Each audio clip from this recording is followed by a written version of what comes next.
Hi there, this is Steve Hackett. You're on the All Over the Place podcast where the fun sanity never ends. Hello and welcome back to All Over the Place, the official podcast of Media Pub Live. I'm your host, Eric Portvoznik, and with, as always, Jim Culver. How are you, Jim? I'm excellent. How about yourself, sir? I'm excited. It's going to be it's a great night already. It's going to be even greater. Also here, Christine. Hello, hello. How are you? I'm doing just fine.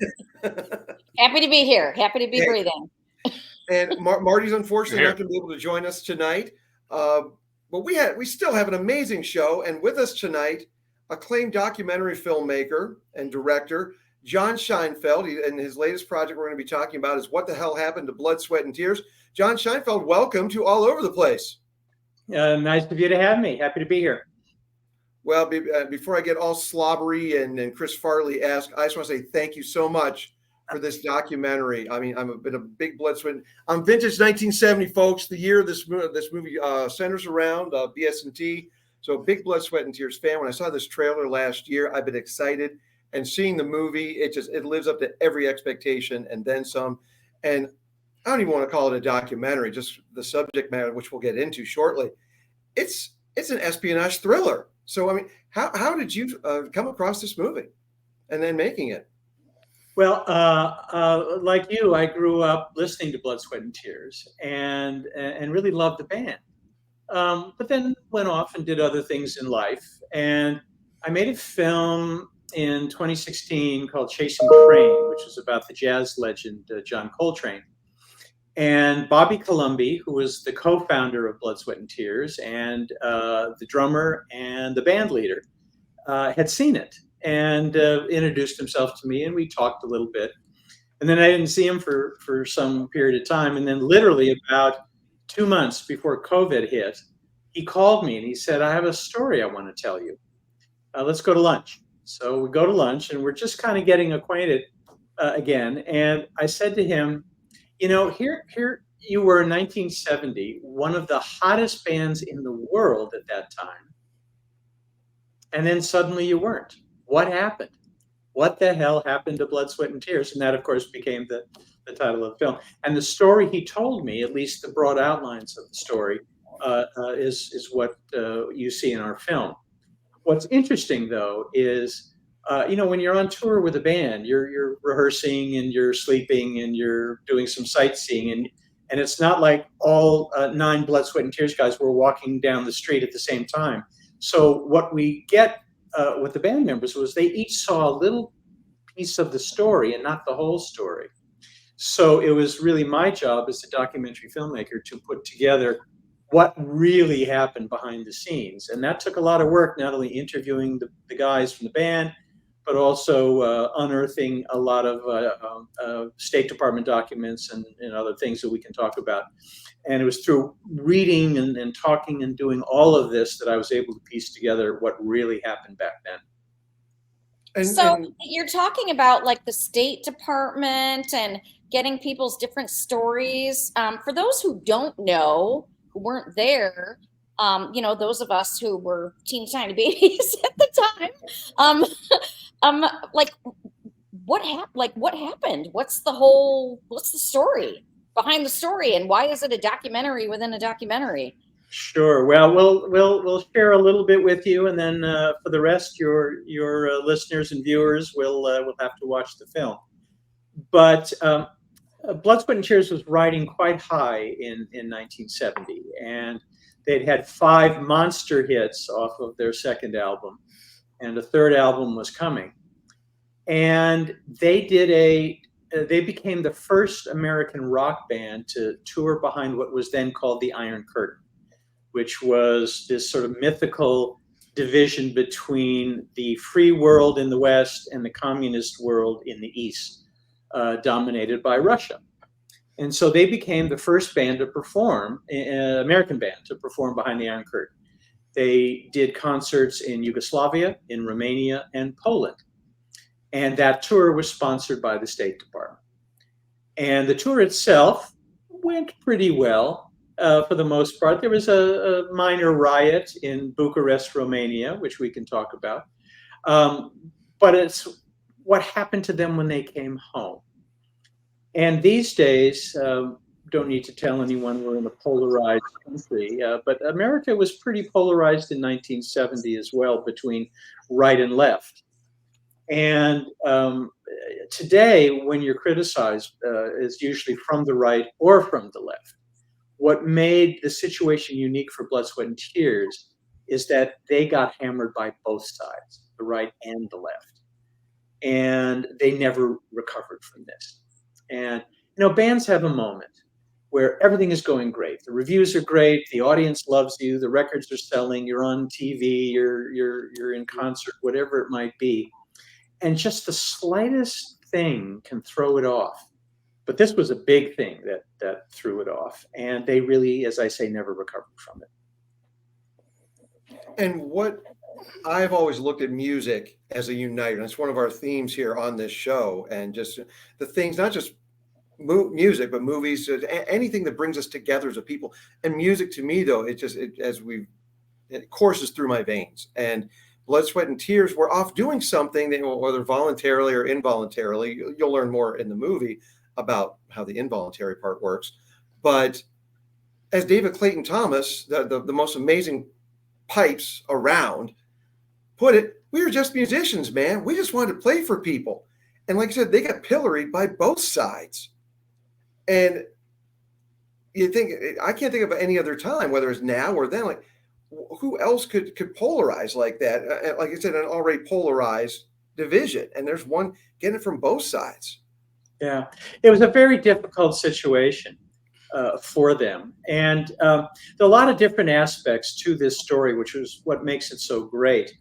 I have done a lot of documentaries on musicians, from John Lennon to John Coltrane and Harry Nilsson and Herb Alpert and Sergio Mendes and a number of others.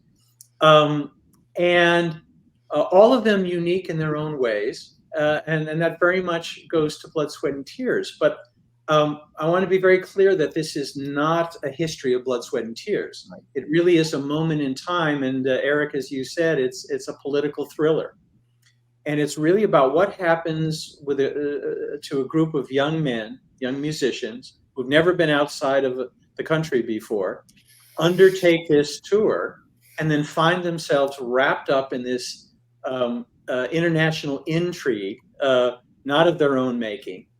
And how do they handle it? And what happens as a result of that? And to me, that's a very cinematic, a wonderful story to tell. When I was growing up in the Midwest, one of the my heroes of directors was Alfred Hitchcock. And what Hitchcock did so well in his films, and what he did more often than not, was to take an innocent person and throw him into a very dramatic, suspenseful situation. And then they try to get out of it as best they can. And I liken that to what happened to Blood, Sweat, and Tears. And it's how do they respond to this? And how do they, what was the impact on them as people and as a band? And what was it like for you? Oh, go ahead, Jim. Sorry, go ahead. I thought the film did a really good job of setting up the historical context for everything, especially for younger viewers that maybe don't know the history as well, for why the band was sent over. Can you talk a little bit about maybe just your opinion about why you think that some of these countries, particularly a country like Romania, was willing to allow a band like Blood, Sweat, and Tears to come into their country? What were they seeking to gain from that? It's a great question. Back in the 50s, the State Department had started a bureau whose job it was to send American musicians, dancers, writers to foreign countries to not only talk about their particular work, but also to build a bridge to some of these countries that America didn't have a very strong relationship with. So a lot of the communist countries in Eastern Europe, the three of them we discussed amongst them. And it started off with jazz. So it was people like Louis Armstrong and Dizzy Gillespie, who were really very powerful jazz icons. But then as the world began to change in the 60s, and as rock and roll took over and became the primary form of musical entertainment for a whole generation, I think the State Department decided, all right, what we want to do is now send some ambassadors, if you will, of rock and roll over to these countries. Because let's talk a little bit about Yugoslavia and Romania and Poland. The media was very much censored there. They were not regularly exposed to rock and roll or American music of any kind. And so when the State Department started to have conversations with representatives from those countries, what they were interested in over there was not only a cultural experience that would be different for their citizens, but they were also interested in American foreign aid. A lot of these countries were not doing so well economically, and they felt that by extending a hand to America and building a relationship, that they could get what was quite frequent then, foreign aid, where America would send hundreds of thousands, if not millions of dollars to other countries to help with their infrastructure or other things. So I think it was a very sort of selfish reason in that sense for Romania and Poland and Yugoslavia, was build a relationship with America and there will be some economic benefits from it. And what was it like for you, John, to shepherd the band? These not, everyone who was involved with the making of this. What was it like shepherding them through their own history? Well, that's really also an interesting question. This is not something that they forget. It has been with them ever since. And what I saw was very different reactions. A little bit of nostalgia, a little bit of anger over what happened, a little bit of sadness over what happened, a little bit of bitterness over what happened. So it was really a complex set of responses to this. But I think being able to relive it with the interviews that I did with them, it allowed them to really express themselves on this subject that was so important to them. And I think they all had something they wanted to say, and in their own, with their own personalities, they were able to say it in these interviews. And I think when people see the film, they're going to see a wide range of interesting personalities talking about this fascinating experience. Were there any band members that sort of resisted or weren't really interested in being part of the project, or were they all kind of all in on it? Well, there were 9 members of the band at that time who went on the tour, and 2 had died, and 2 felt that they didn't really have enough to say. And so that's really what it was. They just didn't feel they could add much to it. One of those members had actually been fired from the band when they got home, or some time after they got home, and I think maybe didn't feel so comfortable talking about the band. And the other guy, lovely guy, Chuck Winfield, who was the second trumpet player, lovely, lovely guy. He's become a Jehovah's Witness, and it just sort of doesn't fit into his lifestyle to put himself out there publicly. But we got the other 5, and each strong personality in their own ways, and very opinionated in their own ways. So I've noticed from looking at the website, in each of your documentaries, you've had like some sort of unique speakers in the different documentaries that you've done. For example, Kermit the Frog talking about Bob Hope, or Robin Williams talking about Harry Nilsson. Who was the big get for this one? Can you say? Yeah, well, this one was a little different. It's when I started film, I do take a look and say, all right, I approach who I'm going to interview very much as if I'm casting a film with actors. I want unique voices with unique perspectives so that not everyone is saying the same thing in the same way. So best example, really, thanks for the 2 that you mentioned. I would also mention, I did a film about Sergio Mendes, who is the guy that brought Bossa Nova to the world. Wonderful guy. And I wanted Harrison Ford to be in this film. Why, you might ask? Well, that's exactly the question that his publicist asked. I called up and explained who I was and what we were doing, and we wanted to interview Harrison for this film about Sergio. And with great attitude, this publicist said to me, well, why would he want to do that? He's notorious for not liking to do interviews in the first place, but this one was just, well, what's the connection here and why should he do it? And I said, just ask him. So a couple of days later, the publicist called back very sheepish and said, you know, we're all stunned here, but he wants to do it. And so he came the day we were going to shoot, and he came, no entourage, no assistant, drove himself, just came by himself and did the interview, and he was wonderful. And the reason he was in this film is that before he was Harrison Ford, he made his living as a carpenter. And his first really big job was building a home studio for Sergio.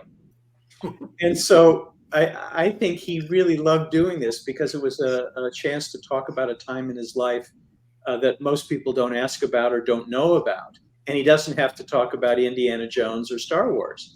And he just had a ball, and we had a great time together doing it. And he's wonderful in the film. This one was a little different because, again, it wasn't a history, and it wasn't all these small incidents that will happen along a career. This one was really at this moment in time, and I didn't feel there was anybody really worthwhile that was so surprising here.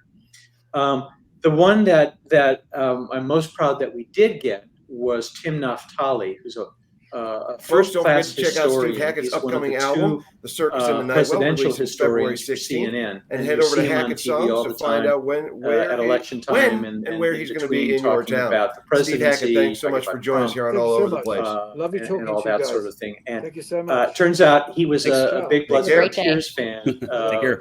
knew their music This is very terrific. well, and was able to put, Jim, as you were kind to note, he put in context what was going on in the world at that time, both East and West, but then he could also relate it to the band because he loved them and knew a bit about this story. And of course, with the music in the movie, you had Bobby Columbia working on it, David Mann as well, and we got and BS&T performed it. So we've got new music from Blood, Sweat, and Tears. So again, thank you additionally for letting us have some new music from them. Well, so let's talk a little bit about this. I have a couple of stories I can tell you here. So after I had this lunch with Bobby Columbia, or actually I should say, during this lunch that I had with Bobby Columbia, right in the middle of it, just he threw into conversation, when we were there and this documentary film crew was with us, and I'm like, wait a second, you took a documentary film crew with you? He said, yeah, we were the first American rock band behind the Iron Curtain. We took a documentary film crew with us. They shot everything with the idea of making a documentary for theaters at the time. And they said, there's film on this tour that you went on? And then it really became a hunt for the film, because you can have a great story for a documentary, but if you don't have the audio-visual assets with which to tell that story, it's not going to happen. And so for the longest time, I was really concerned that I would not be able to tell this story properly because we could not find the film. What we learned is that the documentary film crew shot 65 hours of footage, concerts, behind the scenes, all that sort of thing. And they came back to LA and they started to edit this, what would be a 2-hour documentary. And that never got finished. And then they made a 1-hour version for television, and that was never shown. And then the film disappeared. We suggest in the film what happened to it, but we checked every independent storage facility in LA where a producer back then might have stored this film. And we couldn't find it. Nowhere, nothing. We checked the Library of Congress. We checked the National Archive. We checked everywhere. So I was starting to get really depressed that I wasn't going to be able to make this film. And then one day I got a call from a woman who ran a vault here in LA, who previously had said, I don't have anything. Well, it kind of stuck in her craw that she couldn't come up with something here. So it was during COVID and she was stuck at home, and she went through some loose leaf binders of material that had been in the archive back in the day. and came across a page with some vague reference to Blood, Sweat, and Tears. So the next time she went into the vault, she took a look, and in a pile of stuff in a corner of the archive that was marked for destruction, she found a print of the 1-hour TV version that was never shown. Why it was there, we don't know, but thank goodness it was. We got it, and it's that footage that forms the foundation of our film, because you get to see everything from start to finish on the Blood, Sweat, and Tears tour. But we also learned that they took a portable 8-track tape machine with them, not the 8-track that people used to put in their cars, but it was a studio quality tape machine where you could record on 8 tracks. And they recorded all of their concerts, again, for use in this documentary that never got finished. And where are these? Probably the same place the 65 hours were. Didn't find them. So I was convinced I was going to have to use this, not the best mono sound that was in the 16 millimeter TV version that we did find. But then I had this wonderful researcher named Kathleen Armitage, and she's the nicest person you can imagine. And but she's also incredibly persistent. She will not take no for an answer. So she kept trying every place and everybody to try to find these audio tapes that were recorded during the tour. And she tracked down the family of the associate producer of this documentary that didn't happen. And unfortunately, he died in 2018. He would have known where the film was, and he would have known where the sound was, but he had passed away. But when he did pass, his family donated the contents of his storage unit here in the San Fernando Valley in Los Angeles, donated it to the Academy of Motion Picture Arts and Sciences Library, and it had been sitting there since he died. No one had done an inventory. Nobody knew what was there. And so Kathleen, bless her, kept trying to persuade this archivist there to go down and take a look, which he eventually did. And lo and behold, there were 5 of these 8-track tapes there. We had 3, 4, 7, 9, and 18. So at one point, there were 18 of these. Why he saved these 5, I don't know. Where the others are, I don't know. But across all of these tapes were every song but 2 that the band performed on this tour, Behind the Iron Curtain. And so this was like the best find for us. So Bobby Colomby and a tremendous engineer named Alan Sides and I went into Capitol Studios here in Hollywood. And Bobby and Alan mixed these original 8-track tapes, which hadn't been played since they'd been recorded. And that became the soundtrack for the film. So when people come and watch What the Hell Happened to Blood, Sweat, and Tears, the sound is just going to blast out at you and sound as if it were recorded yesterday as a result of these wonderful mixes that we did. And then, Eric, back to your point, in any film, you need to illustrate, in any film, you need to bring to life certain sequences. And so you need dramatic music. You need what we call underscore. It can be dramatic, poignant, funny, whimsical, thriller-like, whatever the mood is called for in a particular scene. And so I needed somebody to do this music, and I didn't want to have just anybody. I wanted somebody that would understand the Blood, Sweat, and Tears sound. So it took me about a month to persuade Bobby Colomby to do this. It was like, nah, I don't want to do it. I don't want to do it. And, he tried to get out of this for about a month, and I wouldn't let him in my own nice John way. And he finally agreed to do it. And he brought in his friend David Mann, and the two of them composed, produced the underscore for the film. And we thought it would be really interesting if it would be performed by the current version of Blood, Sweat, and Tears. In fact, Blood, Sweat, and Tears has always been on the road right from the beginning. None of the original members are still in the band, but they are out there performing at casinos and small performing arts centers. We got them all together here in LA and got them in the studio, and they performed the score. So it's in the style of Blood, Sweat, and Tears, which to me as a filmmaker is great because there's a real continuity of sound here. So you get the old great hits and some of their album tracks, maybe not so well known, but still terrific.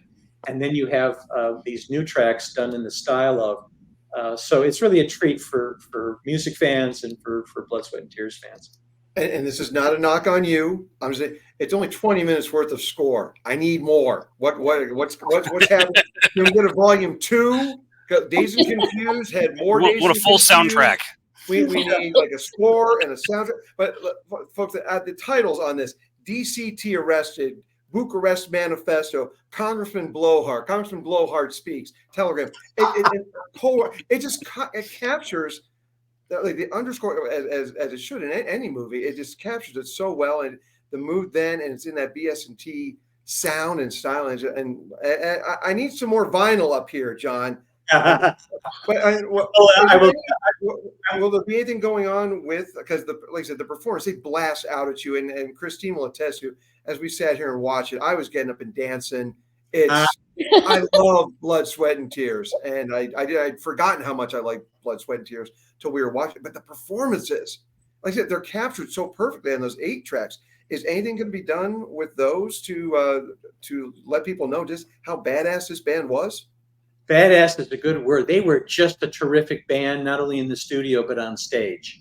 The only band that could rival them at that time was Chicago with Terry Kath. After Terry Kath, different story, but that's a different show, folks. Different story. Blood, Sweat, and Tears, badass. But Blood, Sweat, and Tears came before Chicago. They were the right. first to really blend jazz with rock. So they were really innovators in terms of that sound. So hopefully people watching and listening here will go out and check it out. The soundtrack and the underscore are available in 2 different forms. The soundtrack is available digitally. You can download or listen to it on any of your favorite music services. But we also have hard copy CDs out there you can get from Amazon and any other places. And crank My up CD the sound. player's broke. Any chance for vinyl? There is a vinyl actually came out on Record Store Day in November. Boom, Christine, we're going to the store How did tomorrow. we miss that? Seriously, how did we miss that? How did we miss that? Just a minute here. Actually, we had Record Store Day author on our show, so it's Larry. Here we go. Oh man. Okay. It is available from our friends at Omnivore Records who put it out. I'm familiar It's with a great Omnivore. piece. It's great vinyl, so do check that out. The underscore. You had to taunt me with it, so now I have to get it. Okay. Great. The underscore is available again on digitally. You can buy it from your favorite music services. It's only 20 minutes, and but it's fairly priced and all of that. So that's so good. Depending how deep you want to go here, it's all available for people. And of course, the movie has been showing, starting last year, different places throughout the country, festivals and everything. Then from a streaming standpoint, that's coming out the end of this month, correct? Yes. So we'll talk a little bit about that. I'm kind of old school here. There's nothing like the movie theater experience. Yes. And I really, not every documentary makes it into theaters. You have to be quite special. So happily, we were able to be in theaters. We opened in New York at the end of March in 2023, and we opened in LA. And then for the next 3 months, we were in theaters across the country, which was a wonderful experience. And I was able to go to some different cities and then do Q&As after, which was great fun. But then we encountered what has affected the entire business here is that there's been everything's been turned upside down. Right. And a lot of the streamers are trimming back on their staff. They are not buying as many things and all of that. So we decided to wait for a while till there was a little more stability in the business. And so What the Hell Happened to Blood, Sweat, and Tears is now coming out on February 27th. Mm-hmm. It'll be available for purchase or rent on any of your favorite streaming platforms or online video on demand, all of that kind of thing. Cool. Plus you can find through Amazon, Barnes & Noble, all this kind of stuff. And so I really hope, I'm so proud of this film, and it's so different So as we said at the beginning, I don't really think of it as a music doc. I think of it as a political thriller that happens to be about a band and has some great music in it. And I hope people will check this out. It's not only in terms of reflecting what happened back then, but there are also some tremendous parallels between what was going on in the world at that time and what's going on in the world now. And I think that makes it a little more relevant and resonant for contemporary audiences. Yeah, absolutely. You Jim, go ahead, because you and I were talking about this a little bit. You brought something up that I want you to bring up with John. Yeah, no, absolutely. I think I definitely seen the reaction that Blood, Sweat, and Tears received after they got back from their tour. My mind immediately went to kind of the modern political climate where things are so divided, and we have things like cancel culture. And I don't know if you intended to make those parallels, but that's definitely where my mind went.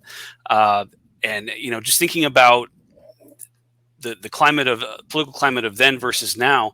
I mean, if you had an artist now or a popular group that went to do a show in, say, North Korea and came back and had a different perspective on things, I mean, do you think they would receive a better or a worse reaction than Blood, Sweat, and Tears did today? Well, I'll tell you, Jim, the first part of your question absolutely knew that cancel culture was part of this story. They were really canceled before we knew what that term was and what it really meant. So they were really one of not only an innovator in their sound, but an innovator in this experience. I would say another sort of close sibling to this would be what happened to the Dixie Chicks when they got up and said what they said about President Bush, and the right wing came after them. I think we see cancel culture today in a much different way, not so much both right and left. I still think Blood, Sweat, and Tears is entirely unique in this respect. But I think you see cancel culture from the left and the right today, whether it's comedy, music, art, public figures, whatever it might be. It's an unfortunate aspect of our culture that is with us to a great degree now. And actually, you see it with anybody who stands up and doesn't say the popular thing. And I don't want to get political about this, but much like Blood, Sweat, and Tears, and without giving too much of the movie away, but some of the guys didn't want to go over. They felt that, they were anti-establishment. Respect that, whatever. But they went over, they did what they want to do, what they want to or not, but came back with a new appreciation for America's freedom, which you hear a lot about, like what I know Johnny Cash went over, did his time in Germany. He's like, comes back, well, I know how good we got it here in America now. And those guys saw what communism was firsthand. And coming back here, and maybe not so much being critical of communism, but having a new appreciation of America got them pilloried by the left and the fellow hippies and everything.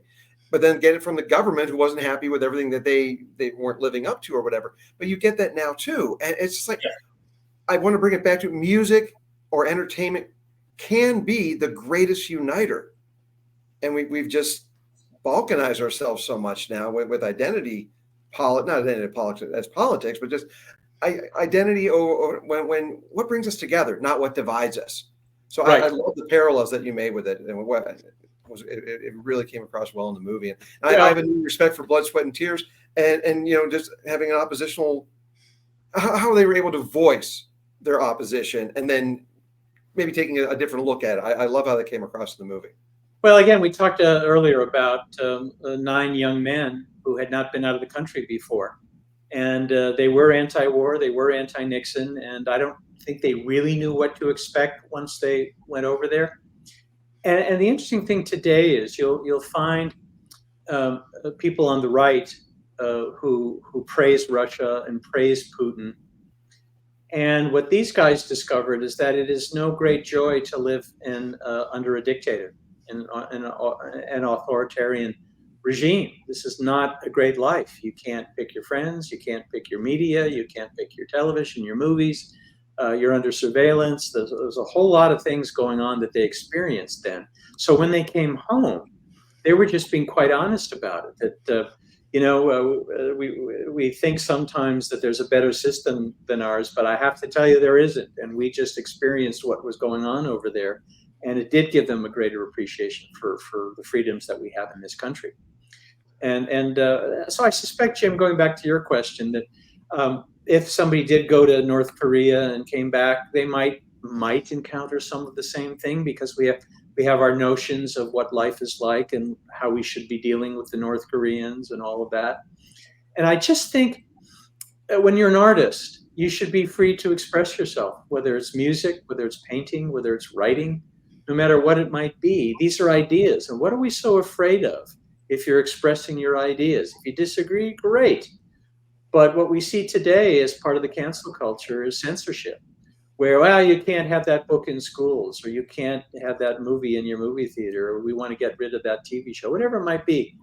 I just think it's wrong. I think if we are a great country, we have great freedoms here, and I think people are fully capable of making their own decisions as to what they want to watch and what they want to listen to, and they don't need people in Washington or extremists on the right or the left telling them what they can experience.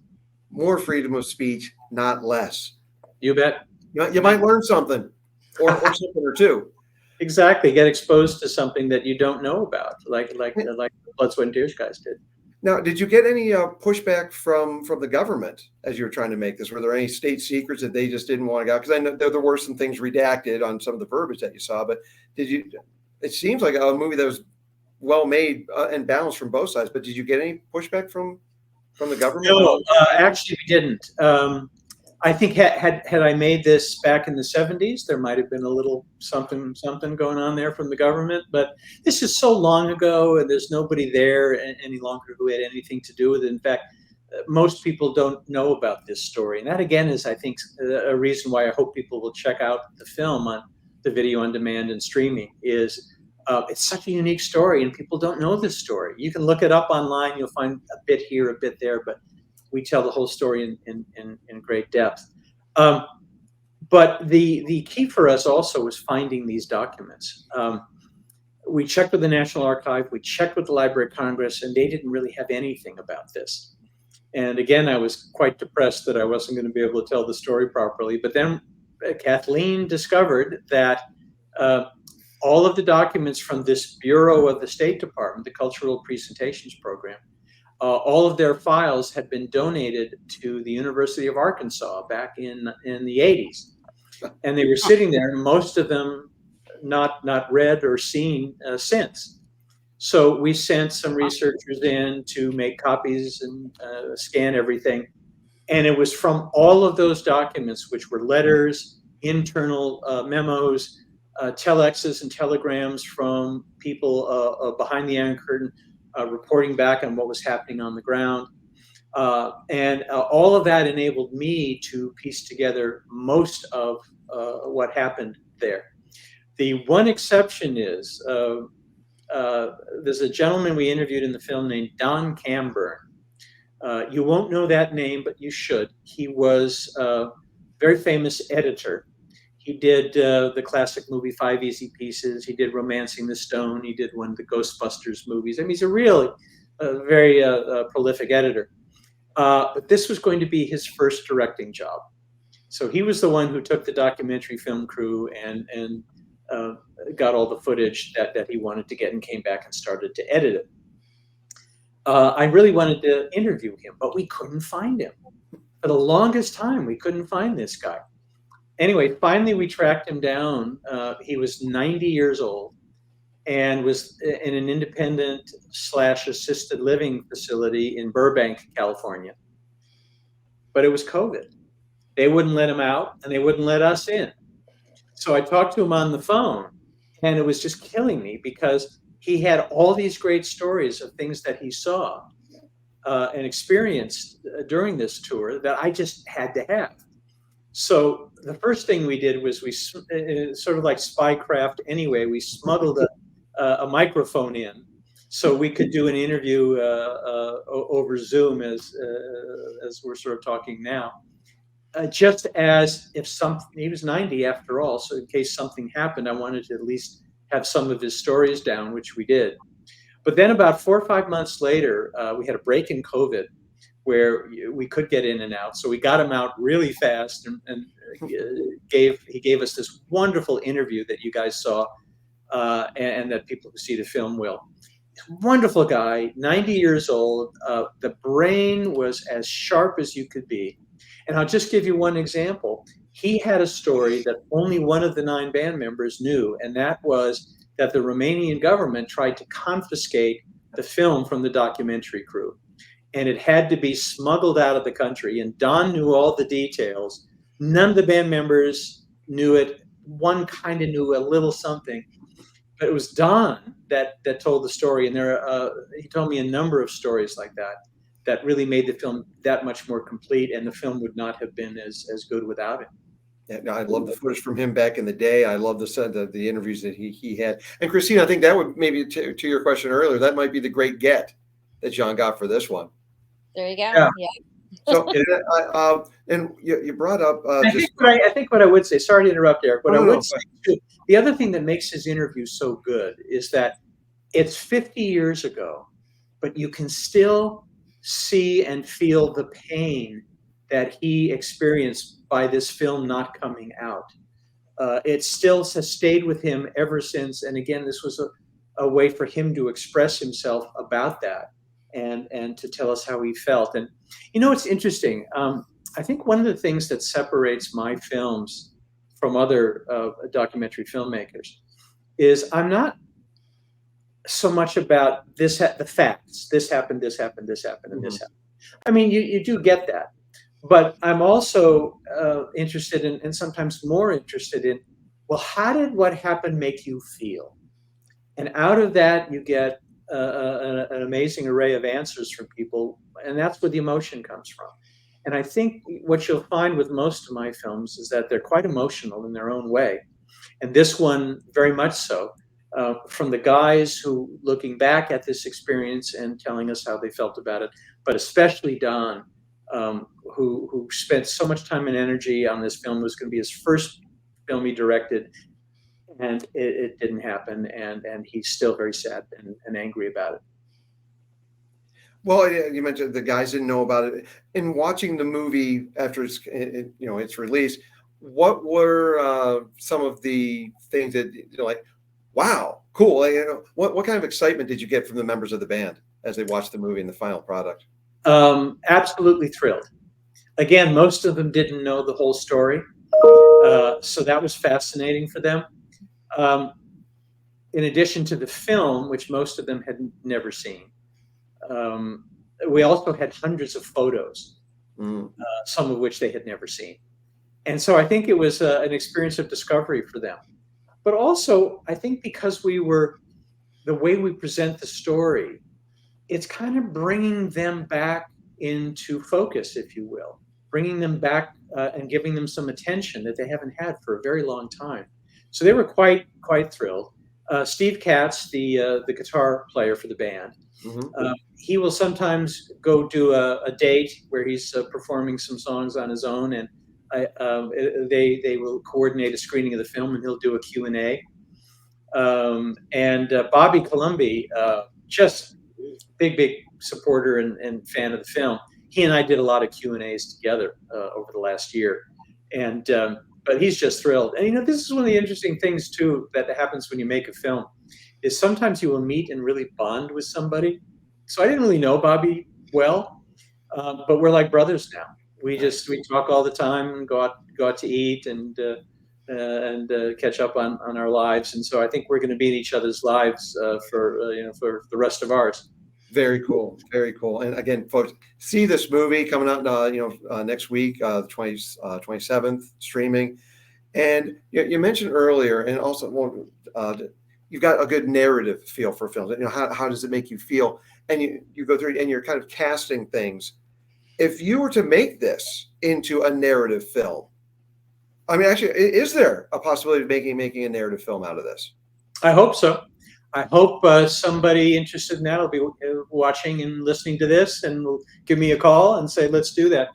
I personally think it's such a great story with so many twists and turns that are really reminiscent of the best of spy fiction. Absolutely, yeah.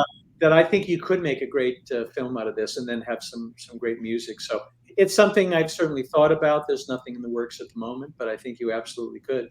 If Well, I can go if you back, ever do, I've got a guy, an actor in Milwaukee area who would be absolutely perfect for David Clayton Thomas. He's been a singer his whole life. AJ Laird, I'm shouting it out for you, buddy. A former guest on the show, a longtime friend of mine. AJ Laird as David Clayton Thomas. I'm putting it on paper right now. That's where you should start. At least give him an audition. He's got a reel. He's got some stuff going on right now. So let me. I forgot to mention one other thing though when we were talking about response to the film. Don Camburn never saw it. He passed away before we were finished. That hit me too as we were watching. I'm like, oh. We had tried to get him to come and see a rough cut in the editing room, but he was experiencing some real health issues and wasn't able to, and then he passed away. But his 88-year-old girlfriend came to one of our shows in a theater here in LA, and she was just thrilled and teary-eyed and all of this at being able to see him and the fact that he wasn't able to see it for himself. And so that killer hair and mustache he had back in the day. Yeah, you put Matthew McConaughey as him. I could see that happening. Absolutely. You absolutely could. Tall, lanky, and handsome. I'm asking for no credit on the casting on this. I'm removed from my LA days. I'm just throwing suggestions out We just want to see it happen. Yeah, this would be a great movie. And I do want to ask, I mean, I know streaming, it had some theatrical.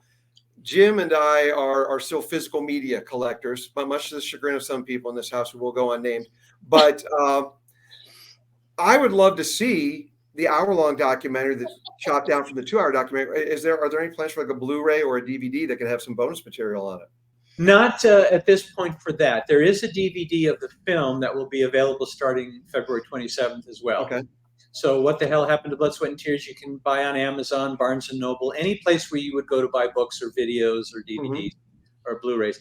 Not a Blu-ray at first. If there's enough interest from people, then we're going to put out a Blu-ray. But for the moment, it's just DVD. No bonus material. I think if we do a Blu-ray, we'll have some other things. And possibly the original. But we'll see. Well, folks, definitely check this out. What the Hell Happened to Blood, Sweat, and Tears? John Scheinfeld, amazing documentary filmmaker, and this is more than a documentary. It's an espionage thriller.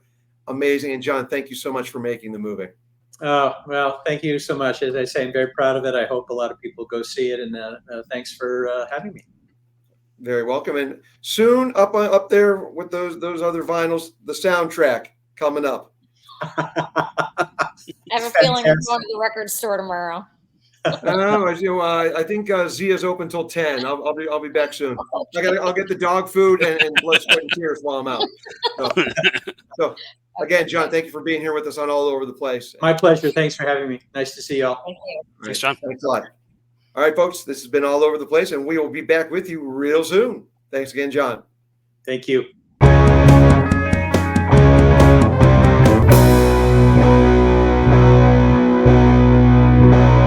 All Over the Place, where the fun sanity never ends. The opinions expressed by the guests are theirs and do not necessarily reflect those of the hosts or the producer.